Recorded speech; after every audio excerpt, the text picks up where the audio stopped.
ನಮಸ್ಕಾರ ವೀಕ್ಷಕರೇ, ಸವಾಲ್ ಟಿವಿಯ ಮುಸ್ಸಂಜೆ ಸುದ್ದಿ ಕಾರ್ಯಕ್ರಮಕ್ಕೆ ಸ್ವಾಗತ.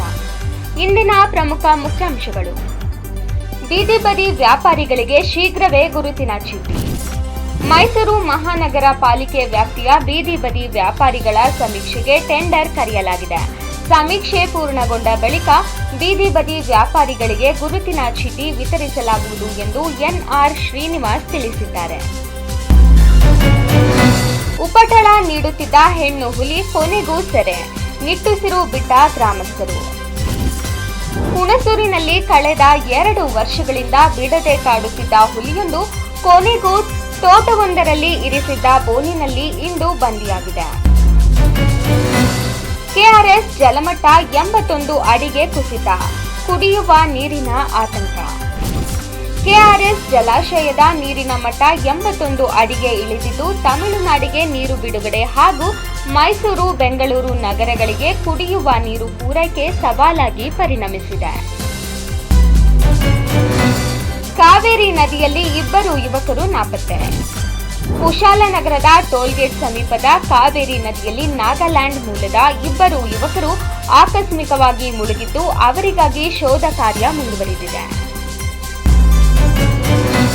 ಅಕ್ರಮ ಲಾಟರಿ ಮಾರಾಟ, 2 ಬಂಧನ. ಕೇರಳದಿಂದ ಲಾಟರಿ ಟಿಕೆಟ್ಗಳನ್ನು ತಂದು ಗುಂಡ್ಲುಪೇಟೆಯಲ್ಲಿ ಅಕ್ರಮವಾಗಿ ಮಾರಾಟ ಮಾಡುತ್ತಿದ್ದ 2ರನ್ನು ಪೊಲೀಸರು ಬಂಧಿಸಿ ಲಾಟರಿ ಟಿಕೆಟ್ಗಳನ್ನು ವಶಕ್ಕೆ ಪಡೆದಿದ್ದಾರೆ. ಜೈಲು ಜೀವನದ ನಡುವೆ ಆತ್ಮಚರಿತ್ರೆ ಬರೆಯುತ್ತಿರುವ ಪವಿತ್ರ ಗೌಡ. ಜೈಲಿನಲ್ಲಿರುವ ನಟ ದರ್ಶನ್ ಮೌನವಾಗಿದ್ದರೆ ಪವಿತ್ರ ಗೌಡ ತಮ್ಮ ಆತ್ಮಚರಿತ್ರೆ ಬರೆಯಲು ಆರಂಭಿಸಿರುವುದಾಗಿ ವರದಿಯಾಗಿದೆ. ಓಮನ್ ಬಳಿ ಭಾರತೀಯರಿದ್ದ ಹಡಗಿನ ಮೇಲೆ ದಾಳಿ. ಓಮನ್ನ ಶಿನಾಸ್ ಬಂದರು ಸಮೀಪ 20 ಭಾರತೀಯ ಸಿಬ್ಬಂದಿ ಇದ್ದ ಹಡಗಿನ ಮೇಲೆ ಮತ್ತೊಂದು ದಾಳಿ ನಡೆದಿರುವುದಾಗಿ ವರದಿಯಾಗಿದೆ. 200ರ ಸ್ಟ್ರೈಕ್ ರೇಟ್ನಲ್ಲಿ ಅಬ್ಬರಿಸಿದ ವೈಭವ್ ಸೂರ್ಯವಂಶಿ.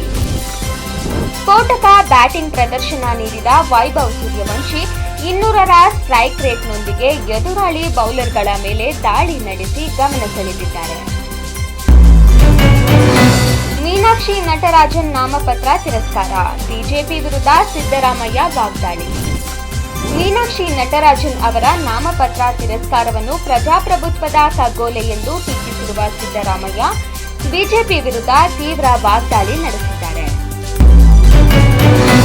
ಮಮತಾ ಬ್ಯಾನರ್ಜಿಗೆ ಮತ್ತೊಂದು ಶಾಕ್, ಟಿಎಂಸಿ ರಾಜ್ಯಸಭಾ ಸದಸ್ಯ ರಾಜೀನಾಮೆ. ಟಿಎಂಸಿ ರಾಜ್ಯಸಭಾ ಸದಸ್ಯ ಪ್ರಕಾಶ್ ಚಿಕ್ ಬರಾಯಿಕ್ ತಮ್ಮ ಸ್ಥಾನಕ್ಕೆ ರಾಜೀನಾಮೆ ನೀಡಿದ್ದು ಪಕ್ಷಕ್ಕೆ ಮತ್ತೊಂದು ಹಿನ್ನಡೆಯಾಗಿ ಪರಿಣಮಿಸಿದೆ. ಇದೇ ತರ ಹೆಚ್ಚಿನ ಸುದ್ದಿಗಳಿಗಾಗಿ ಸವಾಲ್ ಟಿವಿಯನ್ನು ಸಬ್ಸ್ಕ್ರೈಬ್ ಮಾಡಿ, ಲೈಕ್ ಮಾಡಿ, ಶೇರ್ ಮಾಡಿ, ಹಾಗೆ ನಿಮ್ಮ ಅನಿಸಿಕೆಗಳನ್ನು ಕಮೆಂಟ್ ಬಾಕ್ಸ್ನಲ್ಲಿ ತಿಳಿಸಿ.